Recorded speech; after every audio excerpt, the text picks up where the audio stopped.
வயநாடு மண் சரிவில் தாயை இழந்த பச்சிளம் குழந்தைகளுக்கு தாயாக மாறிய பெண்மணி தன் தாய்ப்பாலை தானமாக வழங்க முன்வந்த இந்த இளம் தேவதைக்கு பலருமே பாராட்டுகளை தெரிவிச்சிட்டு வராங்க.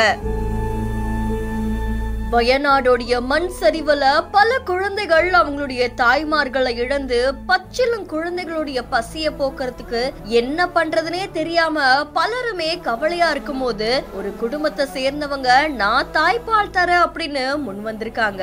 கேரளாவை சேர்ந்த பாவனா அப்படின்றவங்க இவங்க 2 குழந்தைகளுக்கு தாயா இருக்காங்களாமா. இவங்களுடைய கணவரான சஜின் என்ன பண்ணிருக்காருன்னா முகநூல் பக்கத்துல பச்சிளம் குழந்தைகள் யாருக்காவது தாய்ப்பால் வேணும் அப்படின்னா என்ன அணுகுங்க, என்னுடைய மனைவி அதுக்கு தயாரா இருக்காங்க அப்படின்னு தெரிவிச்சிருந்தாங்க. இதை தொடர்ந்து வயநாடுடைய துயரத்தை அறிஞ்ச உடனே இந்த சம்பவத்துல தாயை இழந்த பல பச்சிளம் குழந்தைகள் இருப்பாங்க, அவங்களுக்கு கண்டிப்பா தாய்ப்பால் வேணும் அப்படின்றது தெரிய வந்துச்சு. அதே மாதிரி நானும் 2 குழந்தைகளுக்கு தாய் தான், சோ அந்த குழந்தைகளுடைய வேதனை எனக்கு புரியும் அப்படின்னு சொல்லிருக்காங்க.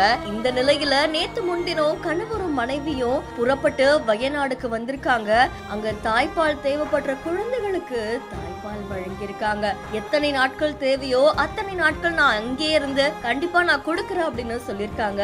இப்ப அவங்க 2 பேரும் வயநாட்டுல இருக்கக்கூடிய மேப்படி முகாம்ல தங்க வைக்கப்பட்டிருக்காங்களாம். பிறந்து கொஞ்ச நாட்களே ஆன பல பச்சிளம் குழந்தைகள் தாய்மார்களை இழந்து தாய்ப்பாலுக்காக இயங்கும் போது ஒரு தாயா மாறி பாவனா அவர்கள் அவங்களுக்கு தாய்ப்பாலை தானம் பண்ணது பலரையுமே நிகழ்ச்சியில ஆழ்த்திருக்கு.